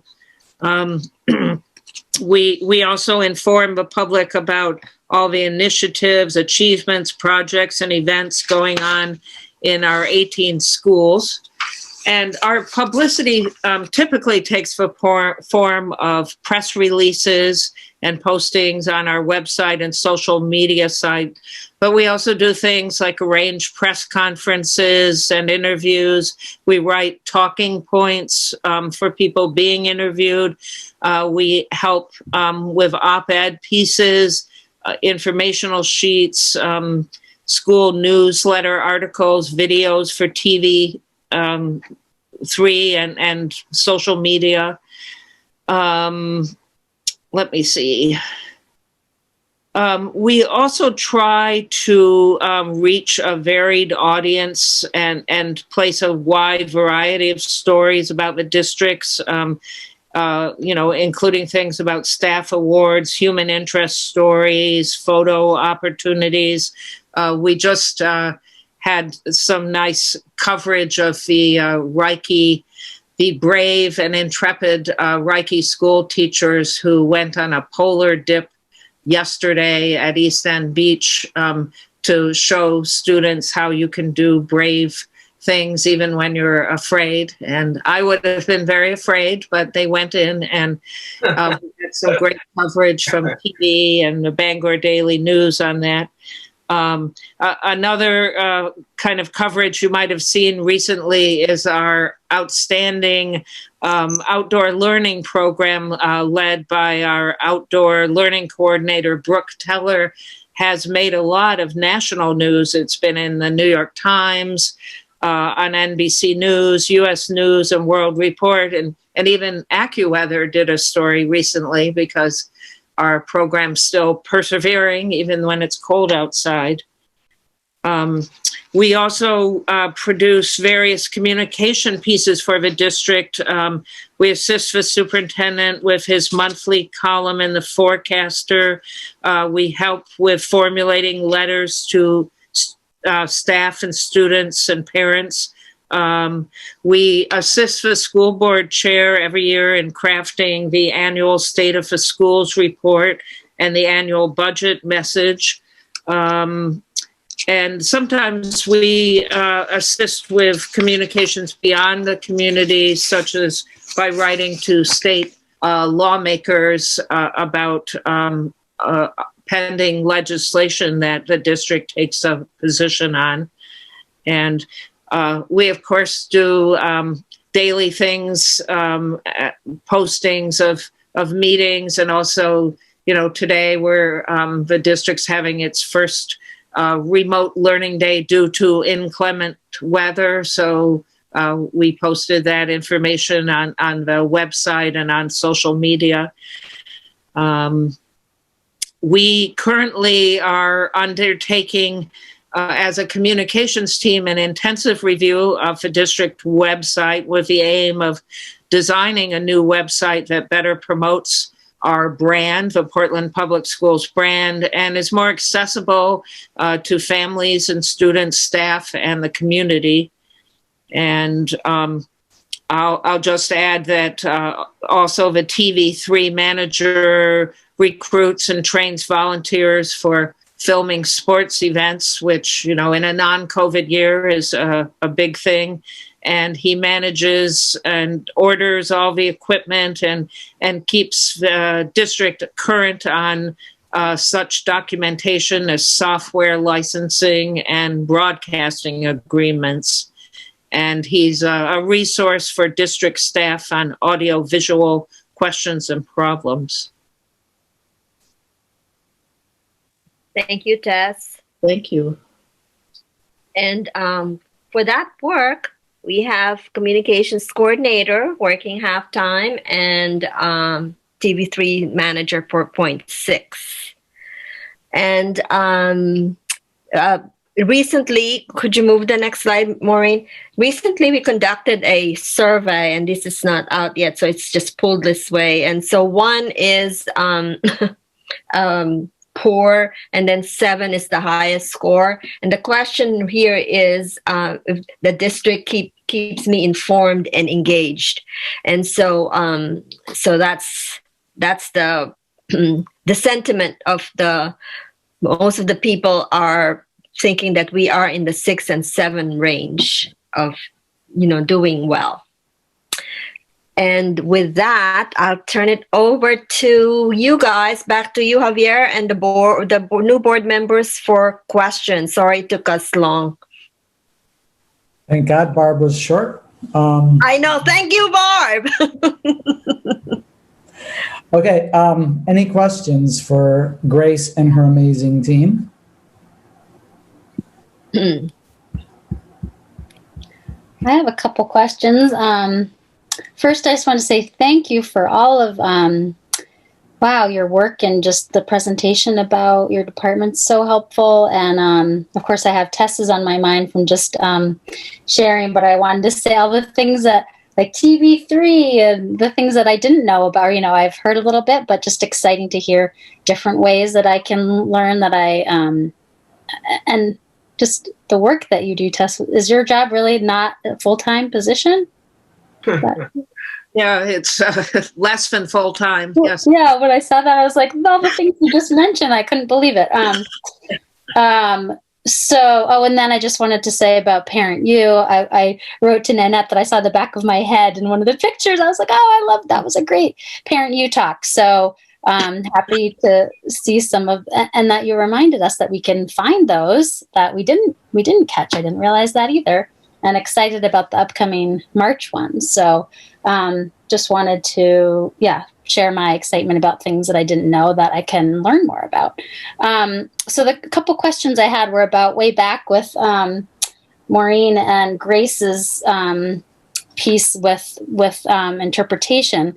And I just, those graphs were so helpful to me too, just in learning about all the languages and how that's changed over time and just just some of the details there.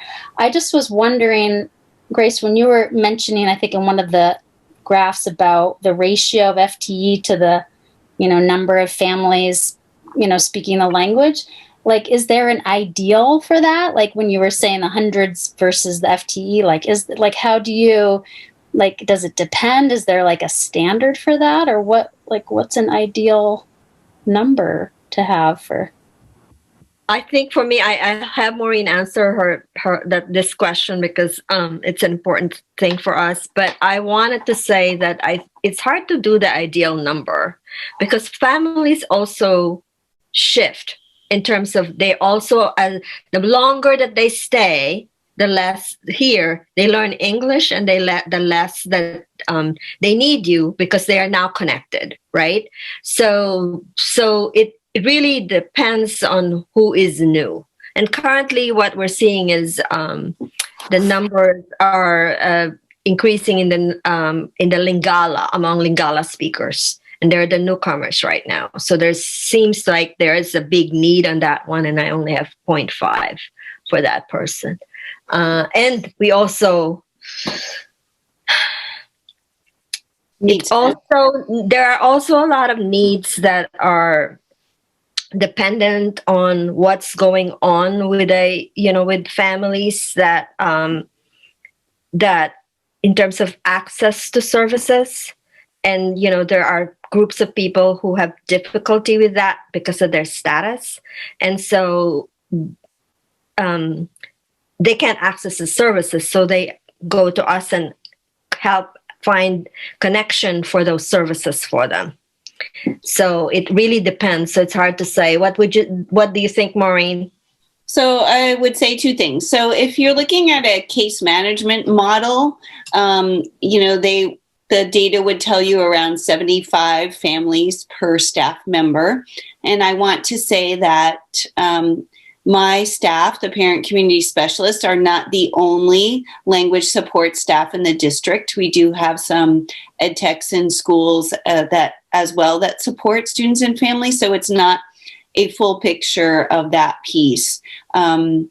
And it shifts over time. I think one thing you'll notice, like Somali, I have 1.6, but Portuguese, I have 2.0. And a lot of the issue around that is newcomer families need more help.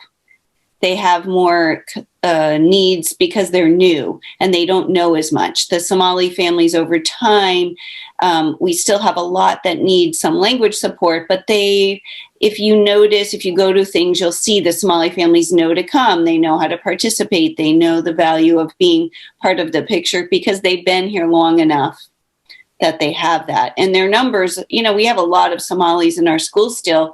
The numbers that you see on that chart is the ones who still need language support. So there's still many families here, but we have now a second generation of students whose parents went to school here. They may have come originally from Somalia when they were little kids, but they've grown up here. So our newcomers need more help. And because we've shifted from a refugee population who had case management services when they come to an asylum seeking population who has no case management services, the needs that they put on my staff are much greater. So right now, I would say the Portuguese, French, Lingala, Spanish are our really high need populations where we need the most help, but we still do all the interpreting and translating and IEP meetings and parent-teacher conferences in all those languages. Thank you. Could I just ask a follow-up? A couple little follow-up or just related. I just wanted to say too, more, and I appreciate so much you sharing about the wraparound. Like you guys, I didn't realize that piece too. Like you're basically saying like the needs are complex and they're not, they don't fit into the school day. That I didn't realize how much, the availability of your staff to, try to meet needs when, if they're reaching out and you are support, then you're trying to be flexible to meet the needs. So that was, I'm really happy to hear about that. So I guess the piece I was just also curious, you were talking a little bit about the newer language piece, but I'm just curious, is there a fund, and thinking about budgeting too, like what the budget for the year, is there a fund that's for the contract interpretation and language line? Because, those are roles that you don't have, right? As those populations are growing, as we've had more folks asylum seeking from specific countries and having language needs, we don't have the staff. Is there a fund for the year? And then that must, when we have had influx of communities, that must change. There's that question. And then kind of what's the process when that does happen with the influx? Because it's do you kind of have to wait for the next year? What happens if that funding isn't there? Just kind of how has that been navigated? So there's district funds and there's also title funds that go to support language needs, some contracting. So I have a budget to contract with outside interpreters to support the languages we don't have staff for, but also when we need more people in the languages we do have. So for instance, Wednesday, we're doing Talbot parent-teacher conferences. And usually for Talbot, I need 5 Somali interpreters at the same time, every half hour for the whole day while they do conferences. So I only have 2 on staff, so I contract with additional people to support that language at that school. And so different schools have different needs. So I'm always contracting. So I do have a budget for that. That's partially district, partially title funded to support those needs. It is hard to change staff during the year because of the budget. So I don't usually have flexibility to add more people per se to my staffing, but we have shifted over time. Like my request to Grace this year is to increase the Lingala and the Spanish. I don't know if that will be possible in our budget or not. And I will supplement with contract as needed. But I think as we expect, as we've been talking this week, we could have an influx of people from the border as people are released. And those will primarily be Portuguese, French, and Spanish speakers. So if more people come, that's what we expect. And then once the refugee lines open as well, we'll see more Somali and Arabic speakers coming as well. So it's always hard to know. You just have to be flexible. Yeah, flexibility sounds like one of the number one things you guys have to have every day. Thank you so much. I think the other thing I want to say that we cannot rely on the title monies for most of the services that we provide. For instance, parent-teacher conferences, we can't use title money for that because that's supposed to be a local, in other words, service. In other words, that's supposed to be your essential service that you provide. You can't supplant, as title would tell you. If it's something you do for English speakers, you can't use their money to do it for non-English speakers. But we do use that money for some other contract services, but district money for conferences. So would that mean like printed translation materials? Like, would that be something that title money that can be, or no? Primarily, no. The district would pay for that. It might be for like a parent event at a school where they need interpreters, which are now all on Zoom. But we might use title money to provide that service for that school. Okay, thank you. Oh, I have a quick question. So, I appreciate all the work put into these presentations because there's a lot of information that I just wasn't aware of. Like, I've been in the school district for my whole life, but just not really aware of like how everything gets done. So it's really cool to see it all happen. So I was just wondering, in part of the presentation, someone talked about how we're trying to make a new website and we're trying to enhance different ways of communication. I was wondering what aspects of communication or of just like transferring information across the district do we see us lacking in, and like how we're going to improve in it? Well, the website is number one in every communication or survey that we have. That's actually one of the things that we have not good score because the website is hard to navigate. There's a lot of, it's actually very challenging to update the website because of the system in the back end of the website with the vendor that we utilize right now. It's not an easy one to manage. It's not user-friendly on our end to post. So that's challenging when you can't post and be flexible around it. So that's one challenge that I see big time, and that's why we're putting our energy in building content. Right now, we're building the content for the new website. In other words, when we create the new website, we are not going to migrate the contents that are currently in the current website we have, because most of it is really old, and so that's what we're building it right now. Tess, any other communication weaknesses we have? Is that the question, Emily? Right? What's lacking? Yeah, and I think one of the, I don't think parents use our website as much as we'd like, and particularly I don't think students use our website as much as we like. So as we're talking about designs, we're looking at other districts and how they do their websites, and so looking at it from that perspective, how to make it easier to access for both students and parents, and also how to draw them into it more.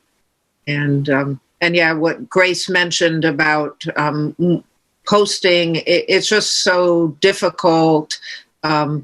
The front end system that we have right now for people in various departments to change the information on the website. So it's so onerous that a lot of times it doesn't get updated as often as it should. So we've got a lot of old stuff we have to weed out there. I would also add, Emily, to your question, I think that even though these guys do a tremendous amount of translation of materials, we routinely put out things that are not translated in all of the languages. So if you even think of our community newsletters and things along those lines, it's just not possible for us to be able to do everything that we put out translated in real time. So I think that's a challenge. And I think if you talk to school-based staff, to teachers, I think that they will also say that just, sort of access to interpretation for constant communication with families in the same way that we, routinely just email, our English-speaking families and things along those lines.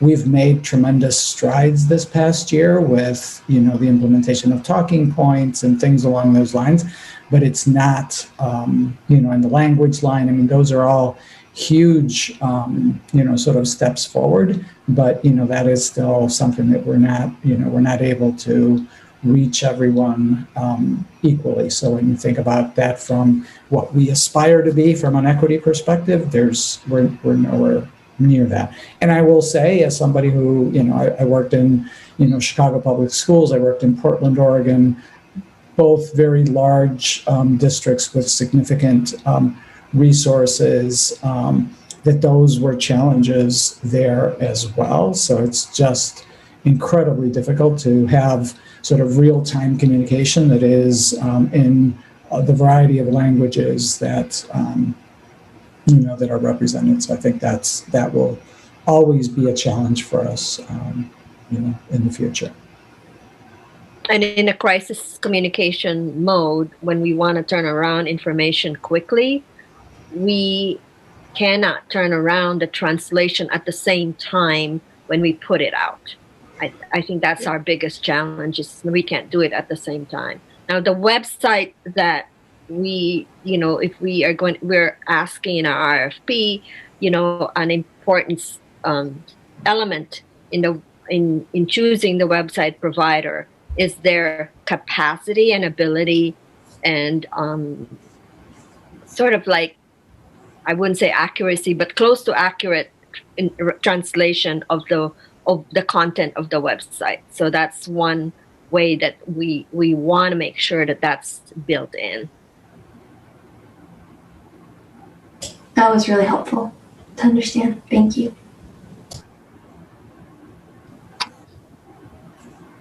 Anyone else?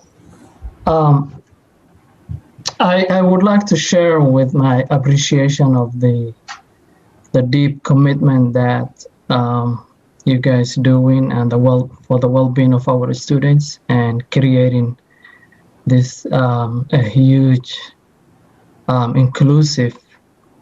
And I'm feeling very positive learning that we have roughly 200 community partners and 1,800 volunteers. So that's something gives me hope that we will reach some of our targets. One thing I came late, I missed, is in the intake process, is there any mental health case management included for those went through trauma and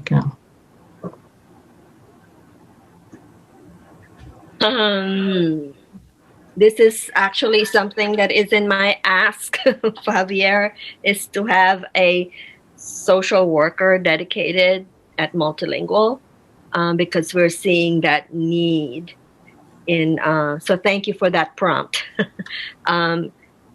We're seeing needs of mental health needs and social emotional needs for families, particularly those crossing the borders, coming from, all the way from South America. So so we're seeing a lot of mental health needs of families. So that will be one of the things. I do not have that now currently, but that's a gap.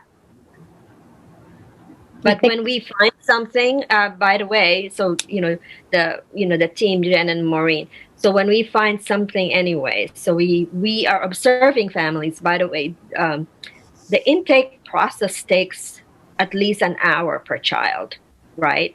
And so so we are with the family for a long period of time, and we are able to observe lots of things. And the more that you are familiar with it, the more that you can, take notes, and then the intake team will put to flag it with a social worker of the school or the principal of the building to let them know.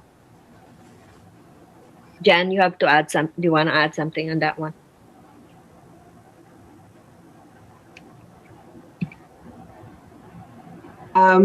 It happens all the time. If there's small needs to large needs, winter clothes right now is a big thing. We have a small closet in our office that we can give students out, and even parents, things that they need.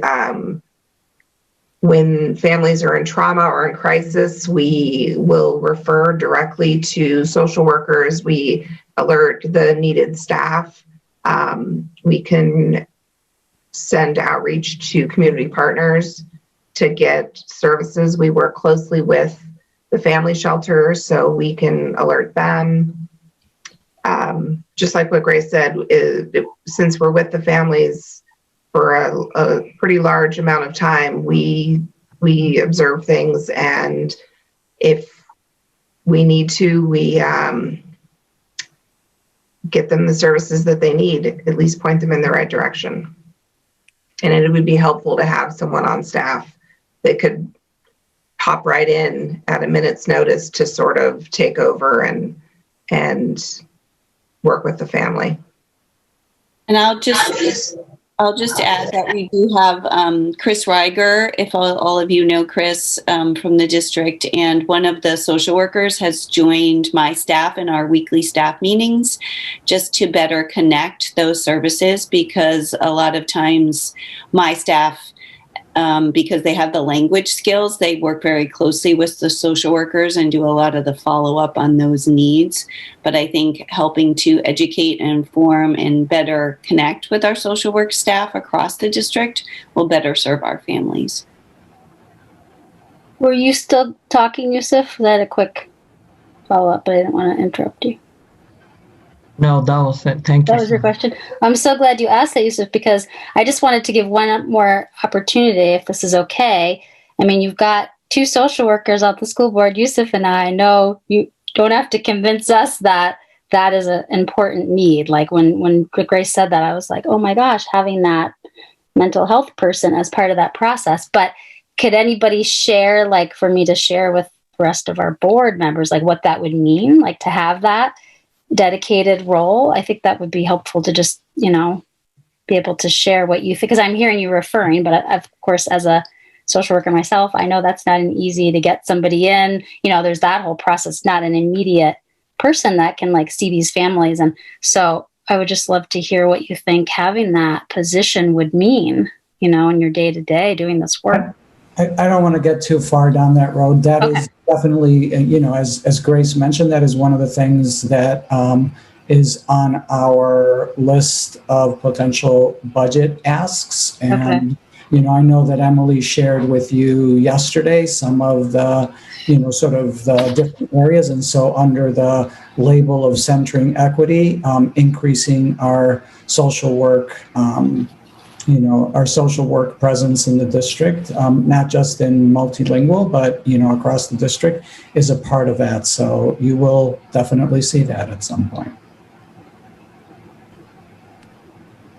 And with your shout out, with you mentioned about the volunteers. I really feel bad that we did not see the volunteers from the community. There were 2 clips there from 2 volunteers.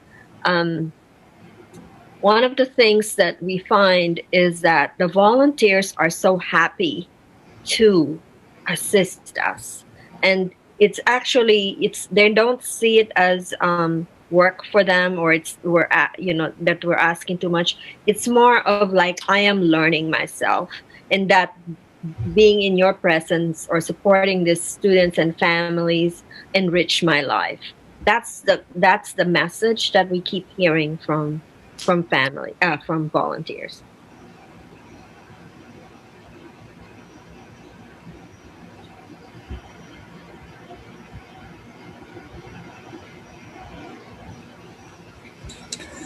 All right. Any additional questions? We're almost at time. Thank you, Barb, for the opportunity to give us. Otherwise, we'll be here forever. I didn't realize we did not time ourselves when we were planning the presentation, and then we did not time the quirks of the video. It wasn't like that when we were practicing. So. Yeah. So again, we have another session, our last session of this training for new board members scheduled for next Wednesday, and we will be covering academics and Portland Adult Ed, and then also our finance department. So and Javier, I will share the slides because there are links to the slides, and then maybe in your own time you can watch the rest of the videos. And then also, I PDF'd it and put it on Board Docs, so it's available there for everybody if you want to reach it.